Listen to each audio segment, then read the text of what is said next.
Hello students, आज हम लोग स्टार्ट करेंगे lecture 2 of anatomy of flowering plants.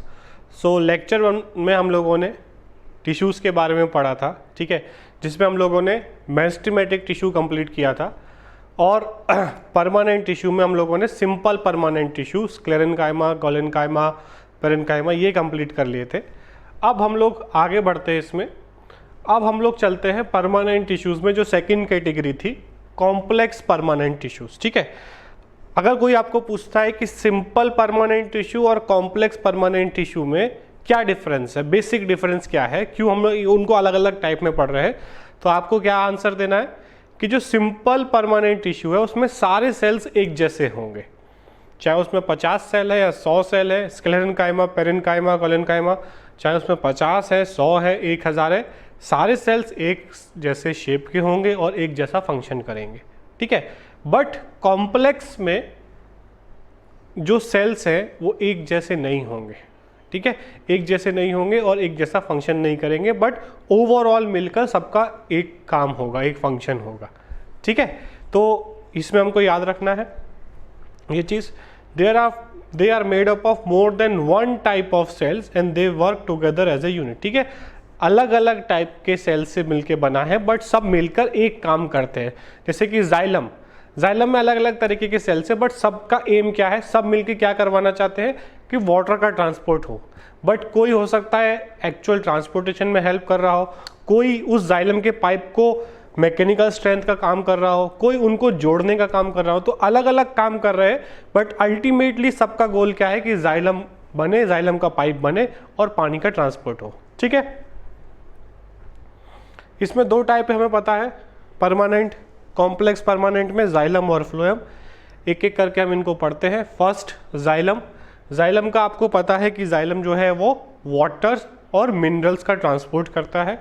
ठीक है, ये वेसल लाइक स्ट्रक्चर होता है। ठीक है, दिस इज वेसल एलिमेंट, और कुछ देरी में कुछ परफोरेशन प्लेट्स यहाँ पर लगी होती है, हमको ऐसे कट करके दिखाया है। इसमें सेल वॉल होती है, प्राइमरी और सेकेंडरी, और ये जो आप देख रहे हो दीज आर ट्रैकिड्स। ठीक है, तो ये क्या होता है, एक तरह से जाली जैसा लगा हुआ है। ठीक है, थोड़े थोड़े पाइप्स के बीच में, जैसे हमारे बाथरूम में जहाँ से पानी जाता है वहाँ पर एक स्टील का जाली लगा होता है ना, कि कचरा ना जाए उसमें, सिर्फ पानी जाए, या छोटा मोटा कचरा निकल जाए, बड़ा कचरा ना जाए उसमें। उसी तरीके से ये बीच में जाली लगी हुई है, क्योंकि हमको पता है कि वाटर और मिनरल ही जाने वाला है, कोई बड़ी चीज़ तो इसमें से जाने वाले है नहीं।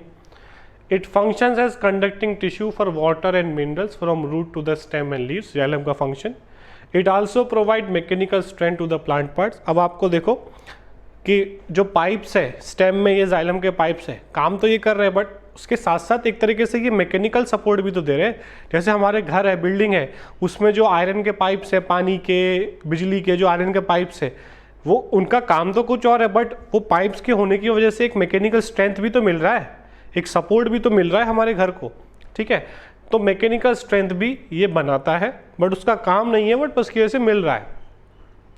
It is compose of 4 kind of elements. ठीक है, 4 तरह के एलिमेंट्स या 4 तरह के सेल जाइलम में होते हैं। Xylem tracheids, xylem vessels, xylem fibres और जाइलम पेरेनकाइमा। ठीक है, 4 तरह के सेल से मिलके जाइलम बना होता है। एक एक करके हम इनको डिस्कस करते हैं। फर्स्ट है हमारा ट्रैकिड्स। ठीक है, these are elongated tube like dead cells with thick and lignified walls and tapering ends. ठीक है, पतले पतले ये सेल्स आप देख रहे हो, दीज आर ट्रैकिड्स, और यही वाटर ट्रांसपोर्ट करते हैं। ठीक है, टेपरिंग एंड्स मतलब किनारे पे ये पतला होगा, बीच में चौड़ा होगा, किनारे पे पतला होगा, उसको हम बोलते हैं टेपरिंग एंड्स। प्रोटोप्लाज्म एब्सेंट है, मतलब ये डेड सेल्स है, लिविंग सेल्स नहीं है। Inner layer of cell walls have thickening which vary in form. In flowering plants, tracheids and vessels are the main water transporting elements. ठीक है, angiosperm में, flowering plants में ट्रैकिड्स और vessels ये दोनों मिलके वाटर का ट्रांसपोर्ट करते हैं। ठीक है, उसके बाद वेसल्स की बात करें, they are long cylindrical tube like structure made up of many vessel members each with lignified walls and large central cavity. यहाँ पर आप देखियो ट्रैकिड जो है पतला है, इसकी जो कैविटी है वो कम है, वेसल्स की कैविटी ज़्यादा है। यहाँ पे भी प्रोटोप्लाज्म एब्सेंट है, मतलब ये भी डेड है। Vessel members are interconnected through perforation in their common walls. ठीक है, अब ये एक दूसरे से जुड़ो, जैसे मतलब ऊपर वाला पाइप है, छोटे टुकड़ों में पाइप है। मान लो कोई बहुत बड़ी बिल्डिंग है तो उसमें एक पाइप तो नीचे से ऊपर तक नहीं जाएगा, है ना। आपने प्लास्टिक के पाइप देखे होंगे, पीवीसी पाइप्स, तो क्या करते बीच बीच में कनेक्टर्स लगाते हैं जिससे मतलब वो ऊपर तक जाता है। तो पाइप्स को जो कनेक्ट कर रहा है यहाँ पे परफोरेशन से, एक तरह से जैसे कि वो बचपन में हम खेलते थे ना, छोटे छोटे पजल्स को जोड़ के कोई बड़ी बिल्डिंग बनाते थे या कोई टॉय बनाते थे, तो कैसे जोड़ते थे, ऊपर के चीज़ में ऐसे करके था, है ना, परफोरेशन जैसा, और नीचे वाले में था, और वो इस तरीके से जुड़ जाता था। तो यहाँ पे भी जो वेसल्स है, ऊपर वाले में कुछ छेद है, नीचे वाले में कुछ स्ट्रक्चर्स है जो आपस में इस तरीके से जुड़ जाते हैं, तो ये कंटिन्यूअसली जुड़ते चले जाते हैं, पूरा पाइप लॉन्ग टनल जैसा बन जाता है। The vessels are a characteristic feature of angiosperm. याद रखना कि ट्रैकिड्स हमको लोअर प्लांट्स में, जिम्नोस्पर्म में देखने को मिल सकता है, but vessels they are advance pipes. ठीक है, देखो पाइप्स तो ट्रैकिड्स भी है, बट एडवांस पाइप जिसमें ज़्यादा पानी जा सकता है वो सिर्फ एंजियोस्पर्म में, क्योंकि हमें पता है angiosperm are the most advance plants, तो एंजियोस्पर्म में हमें वेसल्स देखने को मिलेंगे। ठीक है, तो ये हो गया वेसल्स की बात। जिम्नोस्पर्म लैक वेसल, यहाँ पे लिखा भी हुआ है कि जिम्नोस्पर्म के अंदर हमें, जिम्नोस्पर्म भी काफ़ी एडवांस है, बट जिम्नोस्पर्म के अंदर हमें वेसल्स देखने को नहीं मिलेंगे, तो उनमें वाटर ट्रांसपोर्ट ट्रैकिड के थ्रू ही होगा। उसके बाद दे थर्ड है हमारा जाइलम फाइबर्स। ठीक है, अब फाइबर का काम क्या है, इनको बांध के रखना सबको। They have highly thickened walls and obliterated central lumens, they are septate and aseptate. ठीक है, तो ये जाइलम फाइबर्स है। सेप्टेड मतलब जिसमें बीच में वॉल्स होंगे, अलग अलग सेल्स होंगे। एसेप्टेड मतलब पूरा कंटिन्यूस एक सेल होगा। ठीक है, सेप्टेड मतलब जिसमें बीच बीच में वॉल्स होंगी, अलग अलग सेल्स होंगे। ठीक है, उसके बाद लास्ट है जाइलम पेरेन्काइमा। देखो अभी तक जो हम लोगों ने पढ़ा, ट्रैकिड्स, वेसल्स और फाइबर्स, ये तीनों डेड सेल्स है। फाइबर्स का काम है, ये जो पाइप है, ये पाइप डिसलोकेट ना हो जाए, इधर उधर गिर ना जाए, इनको बांध के रखना बाकी चीज़ों से। जो स्टेम है, जो आसपास पेरेन्काइमा, कोलेन्काइमा है, वो पाइप को वहाँ पर टिका के रखने का काम है फाइबर्स का। ठीक है, लास्ट है जाइलम पेरेन्काइमा, ये लिविंग है। तो जाइलम बना हुआ है 4 सेल्स का, उसमें से 3 डेड है और 1 लिविंग है। Living and thin walled with cellulosic cell wall, they store food material, starch और फैट एंड अदर सब्सटेंस। का काम क्या है, फूड मटेरियल का स्टोर करना। Radial conduction of water takes place by the ray parenchymatous sales. ठीक है, अब रेडियल कंडक्शन मतलब क्या होता है, मान लो आपका घर 4 माले का घर है आपका। ठीक है, अब आपने नीचे से पाइप लगाया पानी का, ठीक है, और ऊपर पानी की टंकी तक गया, तो क्या फ्लोर्स पे पानी इस तरफ नहीं जाएगा? फर्स्ट फ्लोर पे पाइप पहुंचा, सिर्फ ऊपर ऊपर जाएगा पानी, इधर भी तो जाएगा, है ना। फर्स्ट फ्लोर पे जो बाथरूम है, फर्स्ट फ्लोर पे जो किचन है, रेडियली भी तो जाएगा, सिर्फ ऊपर ऊपर थोड़ी जाता रहेगा पानी, है ना। सेकंड फ्लोर पे जो किचन है, बाथरूम है, उधर भी पानी जाएगा, तो साइडवेज भी जा रहा है और ऊपर भी जा रहा है। तो जो ऊपर जाने का काम है तो वो तो जाइलम कर रहा है, उसमें से जो साइडवेज, जैसे कि मान लो ये जाइलम है, तो साइडवेज जो पाइप्स निकलेंगे, साइडवेज जो पाइप निकलेंगे प्लांट की हर हाइट पे, क्योंकि इधर ब्रांचेस भी है, इस तरफ भी पानी जाना है, तो वो सारा काम जो है वो जाइलम पेरेन्काइमा होगा, जिससे पेरेन्काइमेटस सेल्स बनेंगे। ठीक है, तो जाइलम में 4 तरह के सेल, 3 डेड, 1 लिविंग, सिर्फ पेरेन्काइमा लिविंग होगा।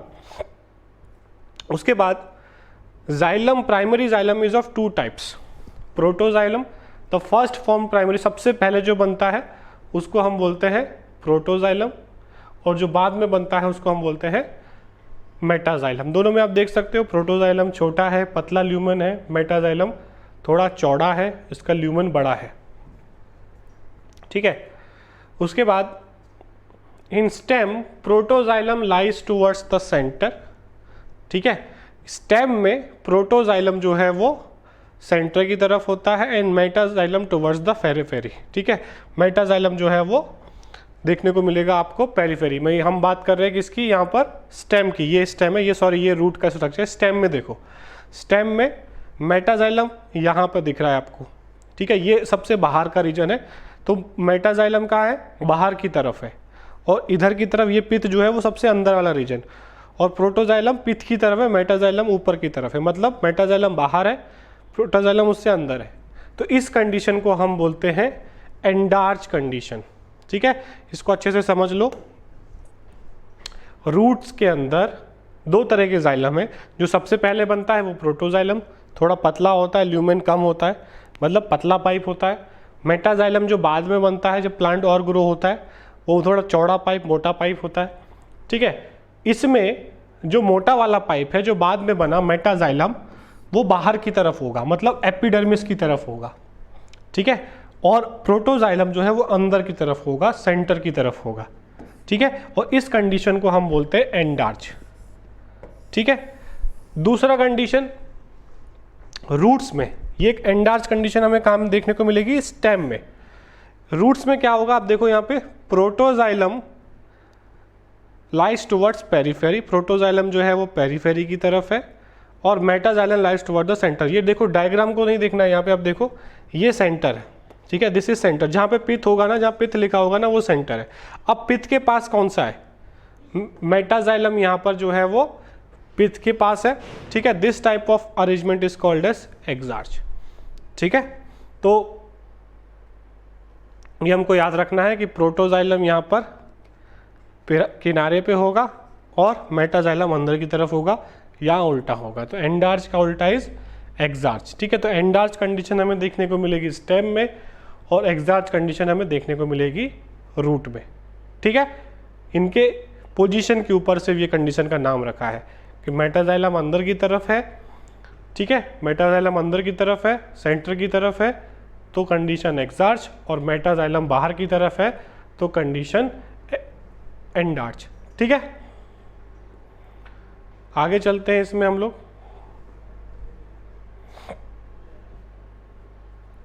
फ्लोएम। ठीक है, अब फ्लोएम का काम सबको पता है। फ्लोएम क्या करता है, फ्लोएम ट्रांसपोर्ट फूड, इसका बाई डायरेक्शनल ट्रांसपोर्ट होता है, फिक्स नहीं, जैसे जाइलम का फिक्स है रूट से स्टेम और ब्रांचेस लीव्स तक।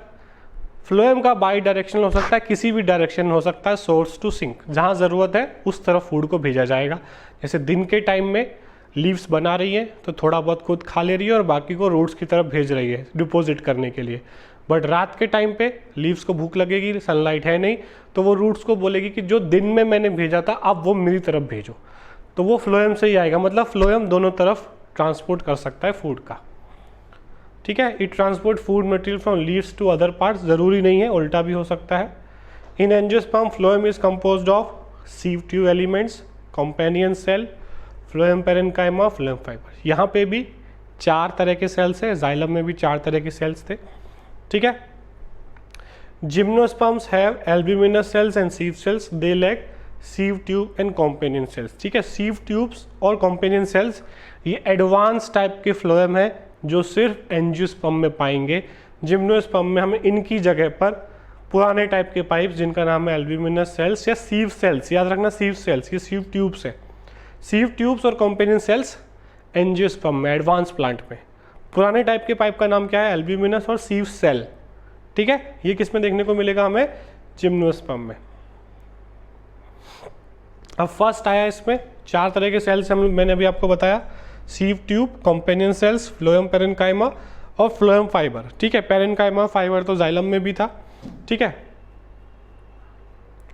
फर्स्ट आ गया sieve tube. These are tube है भाई, नाम से पता चल रहा है, long tube structures arrange longitudinally and are associated with companion cells. ठीक है, तो आप देख रहे हो यहाँ पे दिस इज सीव ट्यूब। ये जो पाइप है इसमें आप देख रहे हो बीच बीच में से प्लेट्स लगाए, छेद है जिसमें से फूड जाएगा। अब इनको हम बोलते हैं सीव पोर्स, जो सीव ट्यूब में जो छेद है जिससे एक पाइप से दूसरे पाइप में जो जाने का जो छेद है वो सीव ट्यूब। ठीक है, इधर साइड में जो आपको दिख रहा है दिस इज फ्लोएम पैरेन्काइमा। ठीक है, उसके बाद ये जो पिंकिश सेल है, अगर ध्यान से देखोगे यहाँ पर ये जो सेल है this is companion cells. Companion cell इसको कंपनी देता है, इसको काम करना सिखाता है। ठीक है, फ्लोएम को लोडिंग करना, फ्लोएम का लोडिंग करना। और यहाँ पर देखोगे इन दोनों के बीच में प्लाज्मोडेस्मेटा भी है। ठीक है, मतलब इन दोनों के बीच में ट्रांसपोर्ट भी होगा। ठीक है, ये उसका न्यूक्लियस है। दिस इज सीव प्लेट, जो प्लेट जैसा हमने बनाया, प्लेट में जो है ऐसे होल है और इधर से जो है फूड जो है वो ऐसे जाएगा, या तो ऊपर की तरफ जा सकता है या फूड, या नीचे की तरफ जा सकता है। ठीक है, तो their end walls are perforated to form a sieve plate. ठीक है, एंड वॉल जो है जहाँ पर ये पाइप खत्म होता है वहाँ पर एक पाइप में छेद होता है, ऐसा नहीं पूरा खाली नहीं होता, वहाँ पर परफोरेटेड प्लेट प्रेजेंट होती है, मतलब एक प्लेट है जिसमें छोटे छोटे छेद है जिसमें से फूड दूसरे पाइप में जाएगा। Mature sieve element has a peripheral cytoplasm in a large vacuole but lacks nucleus. देखो इसके पास न्यूक्लियस नहीं है, ठीक है, सीव ट्यूब के पास न्यूक्लियस नहीं है, तो इसे कंट्रोल कौन करेगा? कॉम्पेनियन सेल का न्यूक्लियस इसको कंट्रोल करता है। एक तरीके से कॉम्पेनियन सेल इसका मास्टर है, ठीक है, इसका रेगुलेटर है, इसका कंपेनियन है, इसका साथी है, क्योंकि इसके पास न्यूक्लियस नहीं है तो इसका न्यूक्लियस इसको संभालता है। ठीक है, the function of sieve tubes are controlled by the nucleus of companion cells. ठीक है, ये हमको याद रखना है। The first form primary phloem protophloem consist of narrow sieve tubes. अब जैसे जाइलम में था मेटाजाइलम प्रोटोजाइलम, जो पहले बनता है फ्लोएम वो प्रोटोफ्लोएम, वो थोड़ा पतला होता है, उसमें भी ऐसा ही था। जो बाद में बनता है फ्लोएम मेटाफ्लोएम, उसमें सीव ट्यूब्स थोड़े बड़े होंगे, थोड़े बड़े पाइप्स होंगे, चौड़े पाइप्स होंगे। फंक्शन क्या है हमें पता है, कंडक्शन ऑफ फूड मटेरियल। ठीक है, उसके बाद second companion cells. Companion cells का भी हम लोगों ने डिस्कस कर लिया। These are specialised parenchymatous cells, parenchyma से बनते हैं with sieve tube elements. Sieve tube elements and companion cells are connected by pit fields present between their common longitudinal walls. ठीक है, दोनों के बीच में कुछ पिट फील्ड्स होते हैं, ठीक है, मतलब खड्डे होते हैं जिन खड्डों से दोनों एक दूसरे से जो है जुड़े रहते हैं। फंक्शन क्या है, मेंटेन प्रेशर ग्रेडियंट इन सीव ट्यूब। सीव ट्यूब में प्रेशर ग्रेडियंट बना रहे, वो काम है कॉम्पेनियन सेल्स का। वो सुक्रोज के मूवमेंट को जो है वो चेक करता है, कितना रखना है कितना नहीं रखना। उसके बाद थर्ड है phloem parenchyma, elongated tapering cylindrical cells which have dense cytoplasm and nucleus. The cell wall is composed of cellulose. ठीक है, phloem parenchyma is absent in most of the monocots. Monocots में नहीं देखने को मिलेगा। मेनली पेरेन्काइमा का function क्या होता है, store food material. Xylem parenchyma में भी फूड स्टोरेज का काम कर रहा था, ये भी फूड स्टोरेज का काम करेगा, और कुछ और चीज़ें जैसे कि रेजिन्स, लेटेक्स और म्यूसिलेज ये स्टोर करेगा। लास्ट आता है फाइबर्स, जिनको हम लोग फ्लोएम फाइबर्स को बास्ट फाइबर्स भी बोलते हैं। ये स्क्लेरेन्काइमा के बने होते हैं, generally absent in primary phloem. Primary phloem में फाइबर्स नहीं होते हैं, बाद में बनते हैं ये। These are elongated unbranched and have pointed needle like apices. ये देखा होगा आपने, ठीक है, ये सारी चीज़ें क्या हैं, दीज आर फ्लोएम फाइबर्स। ठीक है, at maturity these fibre lose protoplasm and become dead. अब एक चीज़ याद रखनी है, जाइलम में हमने देखा था 3 सेल्स जो है वो डेड थे और 1 लिविंग था। ठीक है, लिविंग कौन सा था, जाइलम पेरेन्काइमा, बाकी तीनों डेड सेल्स थे। यहाँ पर बाकी तीनों लिविंग सेल्स है और ये जो है डेड होता है, मैच्योरिटी पे ये डेड सेल्स होता है। तो फ्लोएम 4 तरह के सेल्स का बना है, उसमें से 3 लिविंग 1 डेड। जाइलम 4 तरह के सेल्स का बना है, उसमें से 3 dead 1 living. Xylem parenchyma living है, बाकी तीनों डेड सेल्स होते हैं। यहाँ पर बाकी तीनों लिविंग है, ये सिर्फ डेड होता है।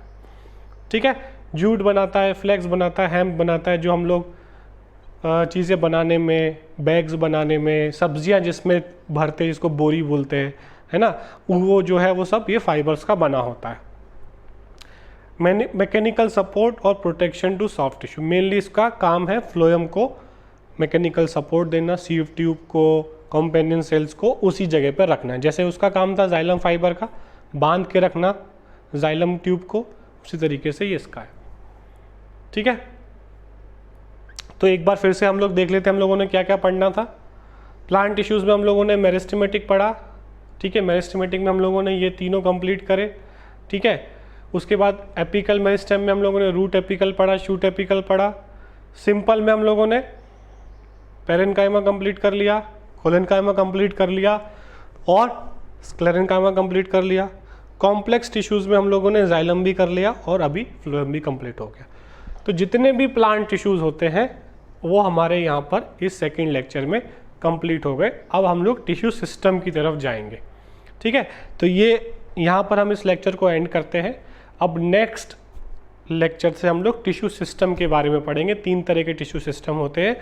आपको ये चीज़ एनसीईआरटी से भी पढ़ना है। अगर आप एनसीईआरटी से उसको पढ़ लोगे लेक्चर देखने से पहले, जैसे मैंने आपको बताया कि नेक्स्ट लेक्चर में हम टिश्यू सिस्टम पढ़ेंगे, तो अगर आप टिश्यू सिस्टम पहले से पढ़ के उस 3rd लेक्चर को देखोगे तो और अच्छे से समझ में आएगा। तो एनसीईआरटी रीड करना मस्ट है अगर आपको चीज़ों को अच्छे से समझना है। ठीक है, ओके, अब हम लोग नेक्स्ट लेक्चर में मिलते हैं। Thank you.